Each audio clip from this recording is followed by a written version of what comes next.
السلام علیکم۔ زندگی چلتی رہتی ہے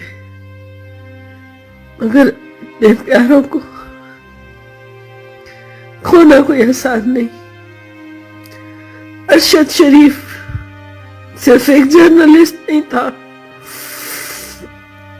وہ ایک بہادر، نڈر، محب وطن، ہماری فائٹ کرنے والا، ہماری جنگ لڑنے والا، جرأت مند صحافی جو برسوں سے ڈٹا ہوا تھا میدان میں، وہ جو سوال پوچھنے کی جرأت رکھتا تھا، وہ جو آنکھوں میں آنکھیں ڈال کے بات کرتا تھا، وہ مسکراتے ہوئے سب کو ایکسپوز کرتا تھا، وہ جو پورے ثبوت کے ساتھ، پورے پروف کے ساتھ انویسٹیگیٹو جرنلزم کر رہا تھا، وہ ارشد جو ہم سب کا بہت قریبی تھا، وہ ارشد شریف جس کی ماں نے پہلے بھی شہید کھو دیے، اس کا بچہ آج پھر شہید ہو گیا، ایک اور بچہ شہید ہو گیا۔ ارشد، آپ نے شعور دیا، آپ نے صحافت کو ایک عزت توقیر دی، آپ نے ارشد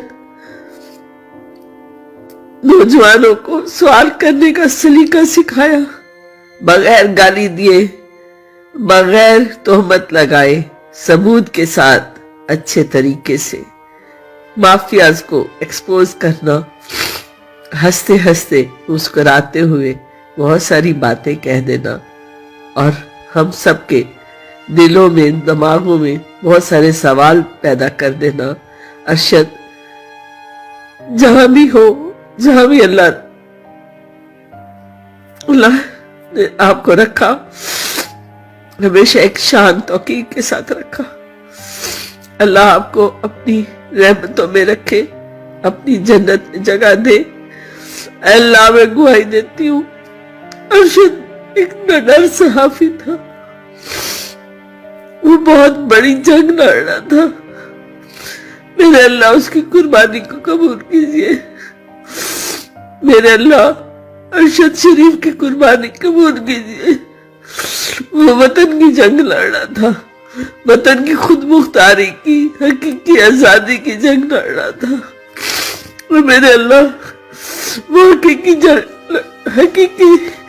آزادی کی جنگ لڑ رہا تھا، وہ وطن پرستی کی، جمہوریت کی جنگ لڑ رہا تھا، وہ انصاف کی، قانون کی جنگ لڑ رہا تھا۔ وہ سوال پوچھتا تھا، بڑے سلیقے سے سوال کر رہا تھا۔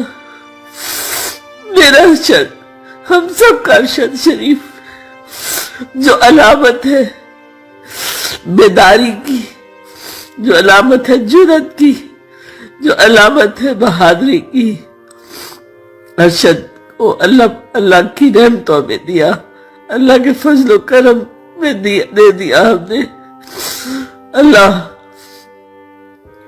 جو کچھ ہوا، کیسے ہوا، یہ اب آپ کی ذمہ داری ہے میرے رب۔